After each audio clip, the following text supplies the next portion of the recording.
Hey, so if you're here, I'd imagine that's because you probably were interested in hearing about how my day went. I have to say, it was quite interesting. Now, should I get into the nitty gritty details? Well, I'll go over the broad stuff and anything gritty that pops into my head, I'll bring up. The day started at 8:30 a.m. I knew I needed to take a shower because it had been 2 days since my last shower. So I was pretty itchy and stinky. So I did take a shower, and when I got out, I got dressed. Now, the thing with how I normally get ready for work is that I just have my normal clothes on, and then after a while, went like literally at the 11th hour of needing to leave, I put on my work clothes. But I thought it would probably be a better idea to have my work clothes ready to go. So I was practically dressed for success by 9:20. I go to work from 10 to 7 today, by the way, or I went to work because it's in the past. Although I do go to work from 10 to 7 tomorrow as well. Yeah. Um it was pretty interesting. I mean, I immediately drove. Well, before I drove, I had a peanut butter and jelly sandwich, but I toasted the bread on a pan using butter, and that definitely elevated the flavor. It was probably not the healthiest thing in the world, but it sure tasted good, and I had a cup of coffee to go along with it. Now, when I arrived at the parking lot of my job, I realized that I did not have, well, I arrived earlier today than I normally do. Because normally, for the past few days, I've been arriving just a bit late. But today was one of those days where I arrived a bit early. Not that I consistently arrive late, but it's just sometimes I just go like a minute or 2 or 3 minutes above when I'm supposed to be there, but today I arrived right on the dot. But before I got out of my car, I realized I did have some time before going and punching in for the day. So I reached out in my phone and I turned on my audio recorder on my phone for audio logs. And I was basically recording a little audio journal about how I was feeling at the moment and what I did. Um, yeah, I remember pretty efficient, pretty rewarding to do what I'm supposed to do. So that was cool. For work today, it all started with 1 hour of bagging. I continued to go down the path of simply just being quiet and letting the environment around me speak for itself. I feel like I just was overly performant and anxious when I was just would just talk, talk, talk. And I became more conscious and aware of the fact that I would just talk, talk, talk. Especially today, I started to get into old Noah mode. But then I realized, maybe that's a bit much. I better cool my jets. So I did. And I was mostly quiet during the bagging process, with the occasional hello, how you doing, thank you, goodbye. It was a very interesting feeling, I must note, because it didn't feel like I was like, I guess you could say, it didn't feel like I was just performing or trying to control the situation or any of that. It just felt like I was experiencing the situation I was in, which made it feel more like a virtual reality stage play, if that makes sense, where I just pay attention to people doing their daily tasks in the grocery store in an objective and observational way. Um, yeah, and the interesting thing about working as a courtesy clerk is you really do gain a lot of insight just from observation and letting the situation speak for itself. It's really cool and interesting. That was one of the more unique things that happened at work. Other than that, it was the usual bagging, carting, and sweeping. Although, I guess one thing that was really interesting was that I was asked to do sweeping and then immediately carting. But the thing was, you're supposed to punch on time for your sweeps, so the store doesn't get in trouble when they check in the sweep logs. The supervisors of the store I work at. And the thing is, you also need to be on it for carting because if you're not, then the carts stack up in the front of the store, and then no one has carts to take into the store conveniently placed near the opening.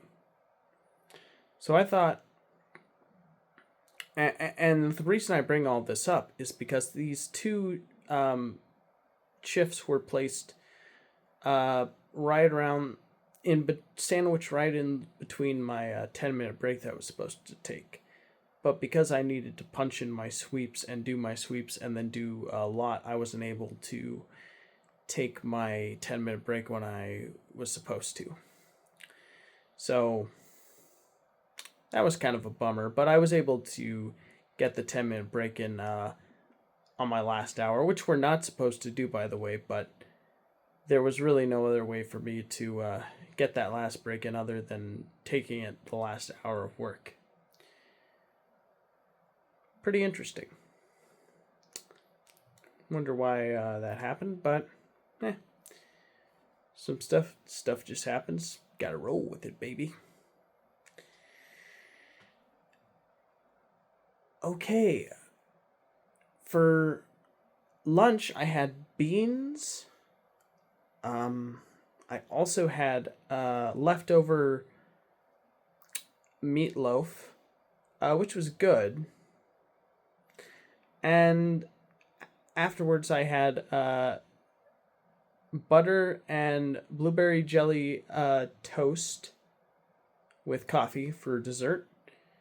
And throughout my entire lunch break, I was at home. I was watching some Simeon Jimmy's declassified survival guide things, which were parodies of Ned's Declassified School Survival Guide TV show that I watched when I was a kid. I thought it was pretty funny from what I remember. Although I'm not sure if I'd get the same experience out of it if I watched it now as a 26-year-old man. Probably not, since it was written for like kids who are like going into middle school, so like the 12 to 13-year-old age range, I would say. So that is not what that is not. I am clearly not the target demographic for that anymore. But maybe it'd be fun to revisit that show for some nostalgia. I remember really enjoying it when I was a kid. But when it comes to this parody version that was like an internet joke version about like different real life situations, like for example, like capitalism, communism, hurricanes. The Mumkeys, it wasn't Simmy and Jimmy, it was Mumkey, but it's under the Simmy and Jimmy YouTube channel. Mumkeys Declassified blank survival guide. It's basically like a really edgy parody of that those different situations. And I was watching that because I was curious, like what kind of uh, comedy or act would be in it, and it was pretty edgy stuff. Not gonna lie, but it was interesting, especially using that format of Nesta Classified School Survival Guide in that video. Well, anyways, for lunch I got for dinner after work I got a cheeseburger, fries, and a diet Pepsi. Um, but the burger was the driest burger I've ever eaten. Like the buns were overly toasted, and you didn't taste any condiments whatsoever. And the onions were not finely chopped; they were like just barely chopped. So overall, I think that might be the last time I go to the place I went to. The fries were fine. Like the fries were good enough to almost make up for the burger, but the burger was so disappointing and dry that honestly, I don't think I should go to that place ever again. I mean, at least it was relatively inexpensive compared to other restaurants. Like it was $12 for the whole meal, but overall, big disappointment.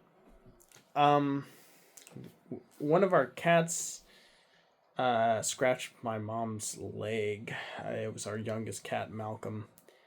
That was sad. It was because I was me and my mom were roughhousing him, and I was like taking his head and like scrubbing it like this, and I guess it was overly stimulating for him, so he like jumped out with his nails and ran away. And sadly, my mom's leg got caught in the crossfires. It wasn't like overly, you know, like it wasn't terrible injury, but it was bad enough to where it was noticeably painful, which was a huge shame. But my mom's okay, and thankfully there was no blood. But we won't do that again with our cat Malcolm, that's for sure. I watched Y Files with my mom and her family friend, where they talk about ships, ghost ship stories. That was pretty interesting. Then I watched Best of the Worst while eating the cheeseburger meal after picking it up. This is a non-linear retelling, by the way. For this particular part, I would say, yeah, the Best of the Worst wheel, the worst number 30. It's pretty funny. It was like it started out as like they rolled the wheel and like the Rich Evans guy was being threatened by his boss. Of course, it's like all played for laughs, for comedy, but you know they try to make it look serious, like he's really being held against his will. So that's pretty funny. But you know, it's dark comedy. But they're watching these old VHS tapes from like the 80s and 90s. One was like Pet Psychics or something, where people who propose they can read animal minds read like the mind of like people's pets, like dogs, to see what they're thinking. You know, it's ridiculous nonsense. But they made fun of it, so it was kind of funny. Then the next one was Balloon Boy or Balloon Animal, which is like this big guy who teaches you how to make balloon animals in goofy getup. They think it's funny that he looks kind of goofy. After this, I decided to try to work on my alien abduction video on my computer, but my computer needs to go through a bunch of updates right now, so I'm letting those updates run. And if I'm being completely honest, I need to be back at work tomorrow from 10 to 7 again, so I think I'm just gonna hit the hay for now, and if I can get some work done tomorrow on my alien video, then I'll do that. But If I can't, then I'll continue later. Well, time's currently 10:55, and I am tired, so I'm going to take my vitamins, brush my teeth, and I'm going to go to bed. Thanks for listening, and have a great night, everybody.